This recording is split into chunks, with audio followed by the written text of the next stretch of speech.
ख्वातीन हजरात आदाब नमस्कार।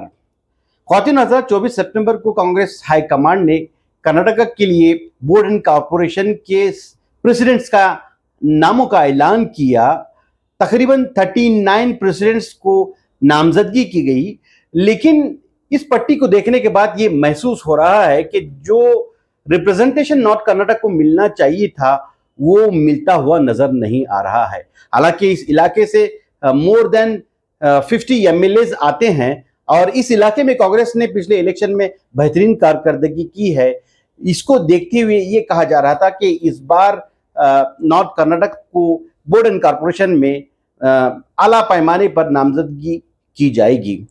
इसके बजाय देखा यह गया है कि एनडब्ल्यूकेएसआरटीसी में जो ऑलरेडी प्रेसिडेंट के तौर पर राजू काके साहब जो कागवाड़ की एमएल है वो काम कर रहे थे एज ए प्रेसिडेंट, उनको निकाल कर हैदराबाद कर्नाटक के एक शख्स जिनका ताल्लुक अफजलपुर से है उनको एनडब्ल्यूकेएसआरटीसी के सदर के तौर पर नामजद किया गया है।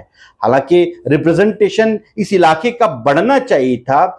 इसी इलाके में बेलगाम आता है जहां पर 18 एमएलए आते हैं। बेलगाम को भी नजरअंदाज किया गया।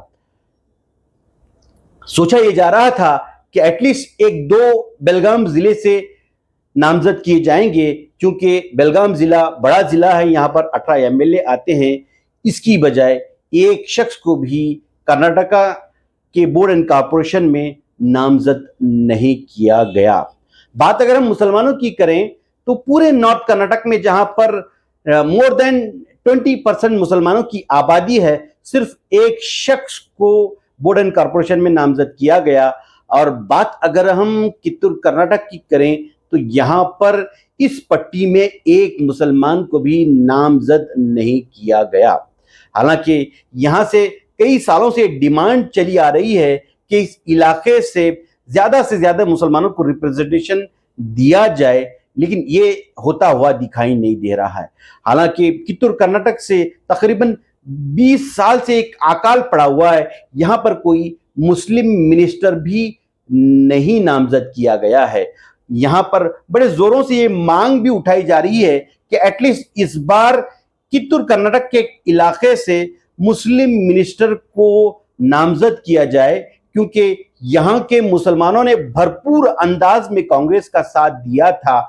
20 साल पहले हुबली के एक एमएलए को यहां से मिनिस्टर बनाया गया था, लेकिन 20 साल के अरसे में ये मामला अकाल सा पड़ा हुआ नजर आ रहा है।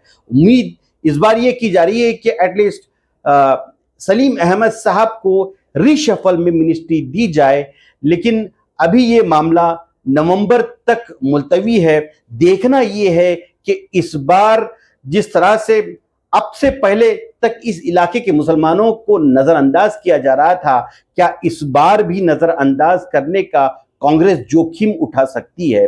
हालांकि यहां के इलाकों के मुसलमान ये उम्मीद लगाए बैठे हैं कि सलीम अहमद साहब को इस बार जरूर मिनिस्टर बनाया जाएगा, लेकिन आज जिस तरह से नामजदगी बोर्ड एंड कॉरपोरेशन की हुई है, यहां से उम्मीद की जा रही थी कि किसी एक या दो मुस्लिम और को बोर्ड एंड कॉरपोरेशन में जगह दी जाएगी, लेकिन ये होता हुआ नजर नहीं आया।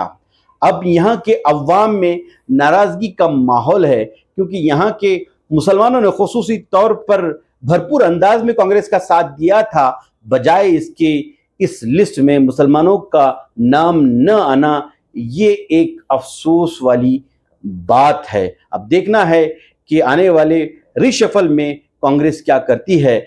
अगर कुछ मौका बनता है तो यहाँ के इलाके से बोर्ड एंड कॉरपोरेशन में भी नामजद करने का काम किया जा सकता है, लेकिन नवंबर करीब है, नवंबर में रिशफल होने वाला है। यकीनी तौर पर ये उम्मीद जाग गई है कि यहाँ के इलाके के लिए एक मुस्लिम मिनिस्टर को नामजद किया जाए, और इसमें प्रबल दावेदार सलीम अहमद साहब हैं, जो 3 मरतबा से एमएलसी बनकर कांग्रेस की खिदमत करते आ रहे हैं, और 2 मरतबा से वो चीफ व्हिप की भी जिम्मेदारी को निभाते आ रहे हैं। हालांकि सलीम अहमद साहब कांग्रेस में जो काम कर रहे हैं वो बेहतरीन काम है। तकरीबन अपनी ड्यूटी वो 43 ईयर्स से निभाते हुए आ रहे हैं। कांग्रेस के एक निष्ठावंत कार्यकर्ता हैं। वो एआईसीसी के मेंबर भी रह चुके हैं। एनएसयूआई के दौर से वो कांग्रेस की खिदमत करते आ रहे हैं और ये इस इलाके के मुसलमानों के लिए एक उम्मीद बनकर उभरे हुए हैं कि यकीनी तौर पर सलीम अहमद साहब को मिनिस्ट्री दी जाएगी। अब देखना यह है कि जिस तरह से कांग्रेस ने मुसलमानों को यहाँ के नामजदगी न करके एक जोखिम उठाया है कि आगे भी इस तरह का जोखिम न उठाए और मुसलमानों को नाराज न करने का काम करे और सलीम अहमद साहब को यहाँ से मिनिस्टर बनाकर यहाँ की मुसलमानों की उम्मीदों को बर लाए। आपने मुझे सुना, बहुत बहुत शुक्रिया। आदाब, नमस्कार।